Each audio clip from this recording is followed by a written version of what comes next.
Welcome back to Your Haunted Neighborhood, where every story is a step into the unknown.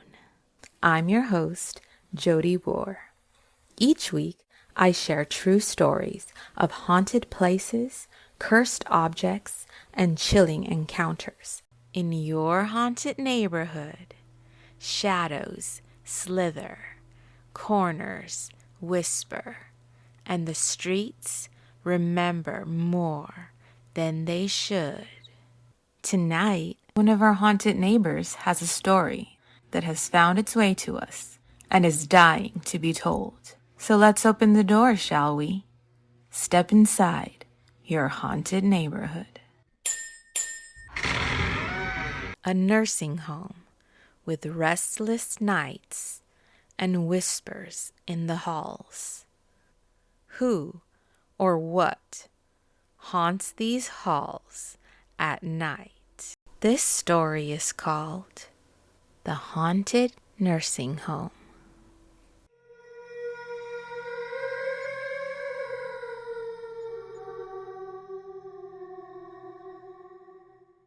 I just recently got a job doing night shift at a retirement center close to my house. One of the first things someone told me was that New Hall was haunted. For clarification, about 2 years ago, there was this guy living at the nursing home that liked to help around the place a lot. And one day, he asked a worker if he could borrow the water hose the day they were spraying off the patios. And the worker agreed, since the guy usually sprayed off the patio near his room. Well, an hour went by, and the workers had gone about their duties, not even thinking about the request, until an hour later, the boss noted that the man hadn't returned the hose yet. So they went to find him. They found him hanging from a tree in the backyard. But since his death, they swear up and down he haunts the hall. Every worker and resident swears they've seen him, even the ones who don't believe in the paranormal.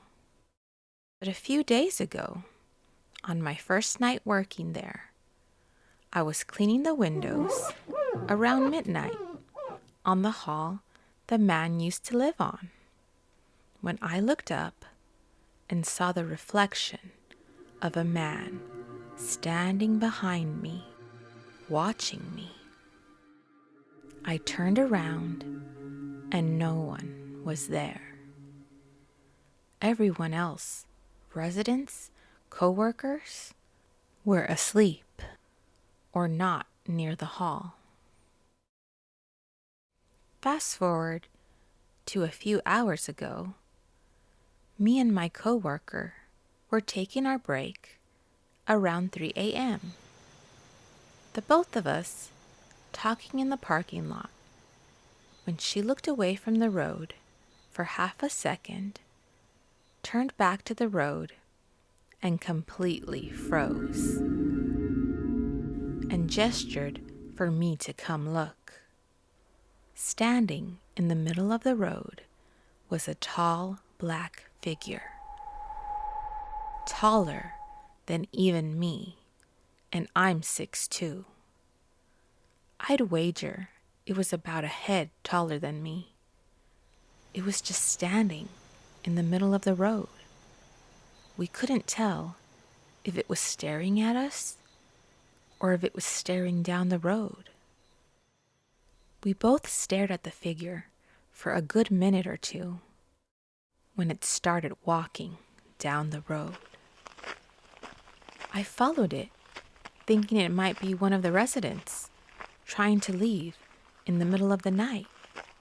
But when I got to the road, it was gone.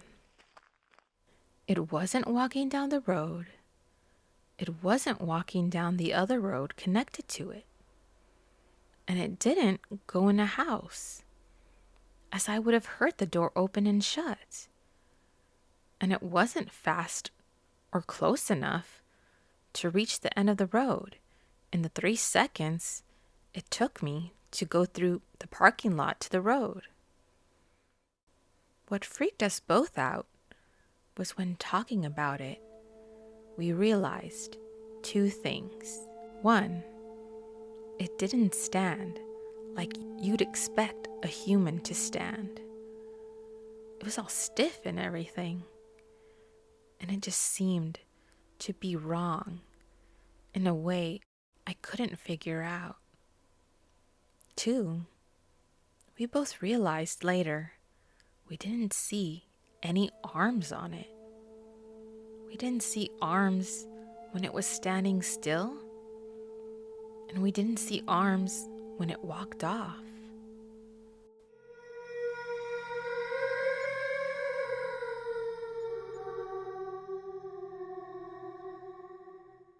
A quiet nursing home, long, empty halls, but some residents never really left. The story may be done, but its shadow is still here.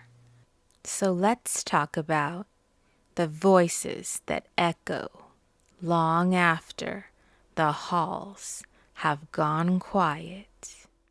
First, the origin. A man who helped everyone, but whose spirit never left the place where his life ended. The idea that such kindness could turn into a restless haunting is chilling on its own. Second, the reflection.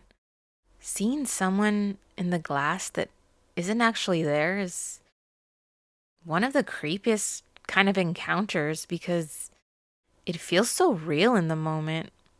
And finally, the black figure, a shape taller than any person around, wrong posture, no arms. It wasn't just a ghostly version of a man. It was something different. Was it something inhuman? What do you think? Was this the spirit of the man who died? Or was it something else? Drawn to the sorrow that lingered in the nursing home? Either way, I know one thing. Those halls are not empty. Whether you're a skeptic, a believer, or somewhere in between, thank you for wandering these crooked streets with me, where every sidewalk tells a story. I hope the stories left you trembling with fear, fascination, and curiosity. Don't stray too far. The neighborhood remembers. If you'd like to submit your stories, send them to YourHauntedNeighborhood@gmail.com. And you can hear your story featured on Your Haunted Neighborhood podcast. I hope you'll come back for the next story. I'm your host, Jody War. Until next time, stay close, stay curious, and stay haunted. See you around the neighborhood.